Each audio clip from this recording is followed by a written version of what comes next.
Alrighty guys, welcome back to the channel. So for today's video, I have 26 cards that I'm sending off to PSA for a value submission. I'm going to talk about why I chose these cards and the process for specifically why we're sending them off at this submission level. So first up, we have a Juan Soto base card. So this card raw you can get for like $5–10 at this point, depending on where you're getting it at.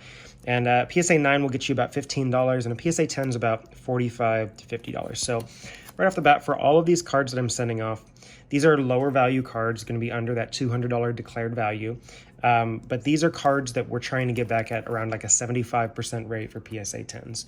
So you got to be picky about this type of stuff. But obviously, if this is going for PSA 9 at $15, PSA 10 at $45, you got to make sure you're hitting on some of this stuff. This is a card that I pulled myself years ago, so I'm just now sending it off. But next up, we have a Kyle Tucker here.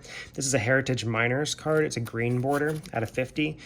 So again, Kyle Tucker is kind of one of those undervalued type guys. I don't know if he's ever really going to get the recognition that he deserves if he stays in Houston, just due to the fact that the Astros are just not one of those teams that people collect unless you're an Astros fan. But he is one of those MVP type caliber players in the future, I feel like. I mean, he's putting up seasons very close to that. Absolutely an all-star. So if he's somebody you want to hang on to, I'd recommend it. So next up, we got 3 of these cards. So we have 3 rookie card Jose Fernandez Emeralds. So this right here, the reason that I'm sending off these cards, obviously Jose Fernandez has passed long ago, and that was very tragic, but you know, he's still viewed generally favorably, which is kind of interesting considering the circumstances of his death. I think it's just because he was so beloved when he was in the game, so it's kind of hard for some people to let go. But this card right here, even with it being, you know, a shorter print, more desirable variation, this is a population 5, guys. So I have 3 of these right here. I bought several of them. I'm not shipping off every single one that I have, but at a PSA Pop 5, if you can get one of these back, you know, if I get 2 of these back in a 10, I could sell these cards for probably close to $75 a piece, just because they're not available anywhere. And there are Jose Fernandez collectors out there. You can go online and see these. I bought these raw. These are raw, going for about $5 or $10 a piece, just because they're not available. Nobody's grading them anymore, obviously. But I mean, if you get them back in a grade, even at a PSA 9, I still feel like I could break even. I could get these for maybe $20.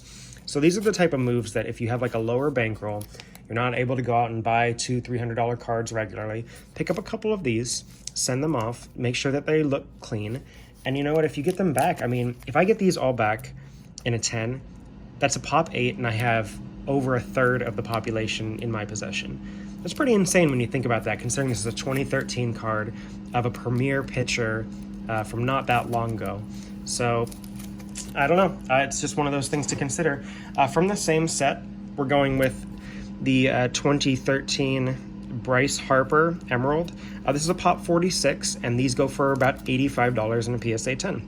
So again, this is a pretty low pop. Bryce Harper is going to be a Hall of Famer at this point. Like, there's really no disputing that. He's really going to be one of the all-time great players. And 2-time MVP. This is a 2nd-year Rookie Cup card. It's a Pop 46. I mean, we're looking at Juan Soto base cards with Pop 20,000. And this is a 2nd-year caliber player of a likely Hall of Fame player, and it's got under a Pop 50, and it's selling for $85. And you can pick this card up raw for $10. So if it comes back a PSA 9, what are we going to get? I mean, it's probably going to be a $20–30 card. But if it's a PSA 10, we're pushing $100 on this. And if you make sure it looks clean, the centering's pretty solid, I think that there's a really good shot at being able to get that 10 back. So making a good profit. Next up, we've got an Albert Pujols. This is a Diamond Edition. You're going to see a lot of Diamond Edition 2011 cards in here. And the reason that I talk about this set, and I've talked about it before, is what's special about the Diamond Edition cards? Well, besides the fact that they're beautiful looking cards and they have not made this parallel in a while, this is Mike Trout's rookie year. This is Jose Altuve's rookie year. Freddie Freeman's rookie year. There are premier rookies in this set. And you are going to have people that are going to be making sets out of this card. Now, the cards are not particularly rare, but you know what? This card right here in a Pop 10, a PSA 10 for this card is a population 5. And this is Albert Pujols, first to 30 home runs in each of his first 10 seasons is what it says right here. So this is a PSA 7 recently sold for $38. A PSA 7. The total pop for this is under 20. And if you're getting a PSA 7 selling for that price, I mean, what are we going to get a PSA 10 for? I mean, I'm sure we can get closer to $100.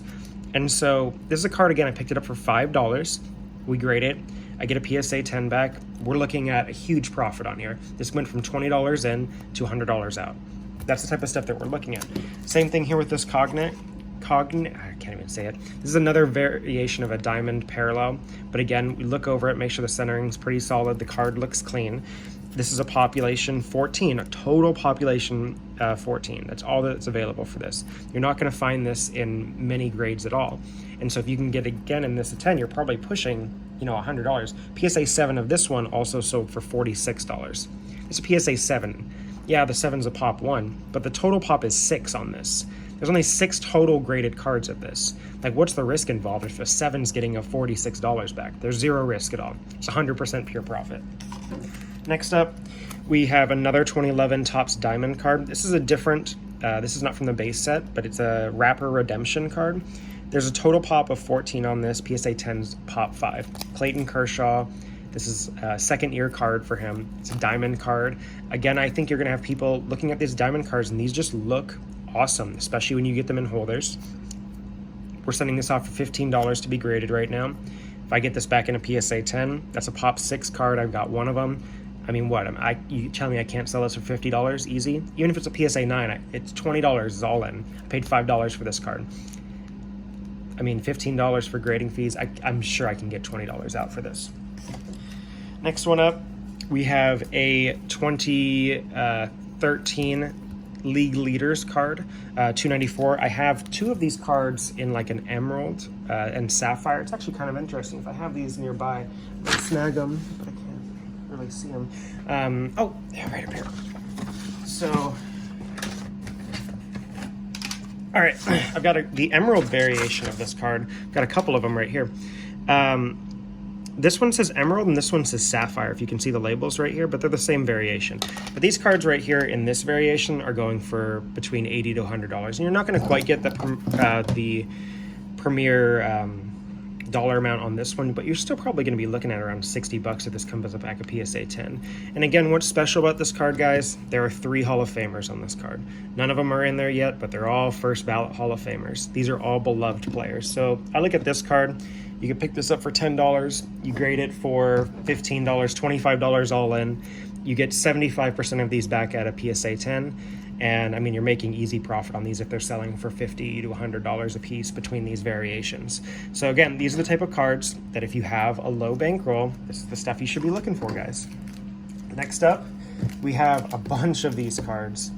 Again, same reason. This is again the 2011 set. This is the David Ortiz Redemption Diamond Edition from 2011. So we've got 6 of them right here. They're all the same one. And you know what the population on this is for a PSA 10, guys? Pop 12. There's a pop 12 for this card. This is a beautiful looking card. They sell for $50 to $75 a piece. And if I get half these back in a pop 10, I've got 25% of the population in my hand. So again, like, these are just the type of cards, like you don't always have to be going after these rookie cards. If you know what type of parallels to get, you know the population report, and you're telling me that there's not a David Ortiz collector out there, there's not 20 David Ortiz collectors out there that wouldn't want this in a PSA 10? No, I'm sure there's plenty of people. It's not a high value card. It's not something that's going to break the bank. So if you have people at card shows, or you have people online that are just browsing and they can pick up a sweet card for $50, that's what they're going to buy. They're going to buy this type of card because it is a sweet looking card. So again, guys, like, this is the whole theme of this. Look at the population reports. Look to see what we have. Here's another David Ortiz. It's just a different type from the same set. But look at the population reports. Look what they're selling for. And I mean, you can find cards that are $5 or less a piece, grade them, get them back, and sell them for $7,500, no problem. This whole set is full of this stuff. Here's another Albert Pujols one. This is a total pop 9. There's 9 of these in existence, and there's a PSA pop 10 is a 3. So there's only 3 pop 10s. If I get this back, I've got one of the 4, And what are we looking at here? I could probably easily sell this for $50 to $100. Again, no problem. Andrew Benintendi here. This is an interesting card. It's a short print variation. It's a Pop 92. They sell for about $40 a piece. So I'm just kind of throwing this one in there because I thought it looked really clean. But this card, what's interesting about this is the Pop's 92 for the short print, but the base card only has a Pop 105. So Benintendi signed a pretty nice contract just recently. No, he's not a premier player, but I mean, this is a nice card. Again, I picked this up for like $5. If I send it off and it's PSA 10, I get $40 out of it. I'm doubling my money on this. If it comes back a PSA 9, I'm probably losing a buck or two on this, but I feel pretty confident it's a 10. So that one's a little bit of a higher risk. You don't necessarily have to go that route. Obviously, I've talked about other cards that aren't like that. Like this is another one of those cards, kind of similar to that Harper. Nolan Arenado. This is a surefire Hall of Famer. Like already on that track, well on his way. This is a Pop 4. There's only 22 graded. This is his second year Rookie Cup card in a variation, and they only have 22 of these total graded and only a PSA 10 Pop 4. Like, that's insane to me. This is a Hall of Fame guy. This is a modern card. And again, we're like looking at Acuna and Tatis and Vlad, and their base cards have like thousands for their second year card. And this is a variation card of a Hall of Fame player and has a Pop 4 PSA 10. I mean, it's wild to me. He comes back and has an MVP caliber year again, which he did this year. This card's easy $100, not even close. And if you hang on to it longer, I bet you could get more value out of it as he gets closer to retiring. But that's 10 years from now. So do you really want to hang on to it that long? No, we're here to flip and make money. That's kind of what we're doing with this type of stuff.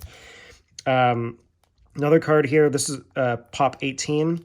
The only sale that I found on eBay in a PSA 10 was $135. I picked this up for $15. Again, we're grading it for $15. We're going to be $30 all in. If it comes back a PSA 10, it's $135. If it comes back a 9, we're probably looking at $40. So the difference is we're either breaking even here by getting a PSA 9 back, which is the worst grade I could assume for this type of card after looking it over, or we're making $100. Like, that's the ratio for this type of thing. It's a no-risk card. We're putting it in. No money is being lost on this card by grading it.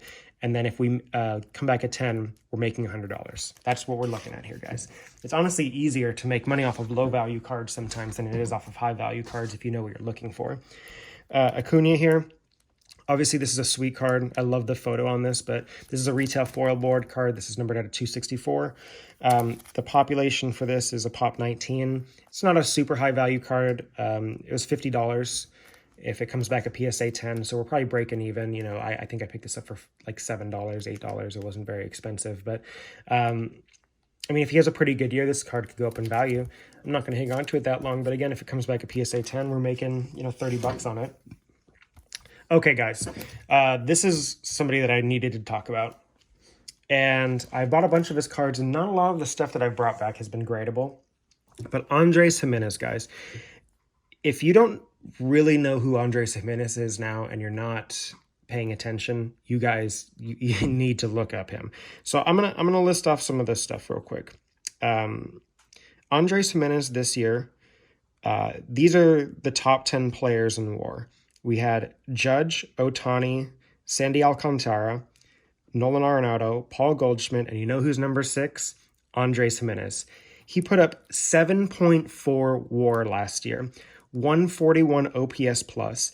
He was 6th in all of baseball in WAR last year, and nobody knows who he is. His cards are selling for nothing, guys. I picked this up for like $10. This is the Finest Flashbacks, which is a very desirable card in a parallel, numbered at a 35. You can get his Bowman Chrome Autos. His like, if this was the type of card that was an Acuna card, it'd be selling for $300-$400. And you can pick up his type of cards, and they are costing $15.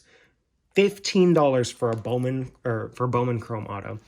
For a Topps Chrome Auto, $15. If you get these in a parallel, you're looking at like $50 for like a gold parallel autographed card of Andres Gimenez. I picked this up for like $5-$10, guys. And you know what? I'm picking up a lot of low value stuff right now. I'm trying to send in. But like, this guy has put up a higher WAR season than Acuna or Soto has already. And he's 23 years old. I mean, I know he plays for Cleveland now. He was with the Mets, got traded over to Cleveland. When you have trades to lower market teams, they don't really help a player's value. But oh my goodness, guys, to say that this guy's not an MVP candidate next year would be insane. His first full season, he put up almost over 7 WAR. So, I mean, if he replicates that this year, he is in the MVP conversation. Like, there's no doubt about it. Like, people, you guys, if I could say any target for this offseason, I would say Andres Gimenez is that guy. Like, without a doubt in my mind. And so we have that card, and then this next card, this is just a pink refractor from his Topps Chrome set. You know, we're looking at hundreds of PSA 10s when it comes to Vlad, Acuna, Soto, Tatis. This card right here, Topps Chrome from last year. This is not a this year card, last year card. This is a pop 0. Nobody has submitted one of these at all. You look at his total pop report for Topps Chrome cards. There have only been 45 of his Topps Chrome cards in any parallel or variation submitted to PSA. 45. Pinks are pop 0. And if you look at his base cards, his base variation, there's only 3 that have been submitted. So, I mean, if he comes off and he does what he did last year again, is in the MVP conversation, and like you're the only one with a handful of his refractors in a PSA 10, I mean, there's got to be money made here. I don't understand where the market is on this. It's not like he's been underperforming. He has been one of the best players in all of baseball, and people just are not paying attention. So if you can pick up anybody's cards right now, I am saying Andres Gimenez. I'm putting my stamp of approval on it. I'm buying it myself, and I'm submitting. So anyway, that was my little spiel on Andres Gimenez. But it's just crazy to me that people just are not paying attention to this guy. Last couple cards here, we have another 2011 Topps. This is a Hall of Famer, obviously Mariano Rivera, unanimous Hall of Famer. This is a PSA Pop 15, PSA 10s. You can expect about $50 for this. So again, pick this card up for just a couple dollars, submit it for 15, and you know what, we're going to make some profit on it if it comes back as a 10. And then last card, 2017 Topps Heritage Trey Turner. This is a yellow back. So this is, I think, out of 25. There's only 25 of these that have been made. It's a pop 2. The base population of this card from his second year rookie cup is a pop 14, and one of them recently sold for $52. So I would assume that this card you could probably expect maybe between $50 to $100 depending on what the market conditions look like for this. But obviously Trey Turner just signed a huge contract lately, so there's some upside when it comes to his cards as well. So anyway, guys, this video was a little bit longer than I thought it was going to be, but I hope you enjoyed some of the talking points. What are some of the thoughts that you have on some of these cards? Do you like what I had to say about the Diamond Anniversary? Do you like what I had to say about Andres Gimenez? Let me know in the comments, and hopefully I'll see you guys again soon. All right.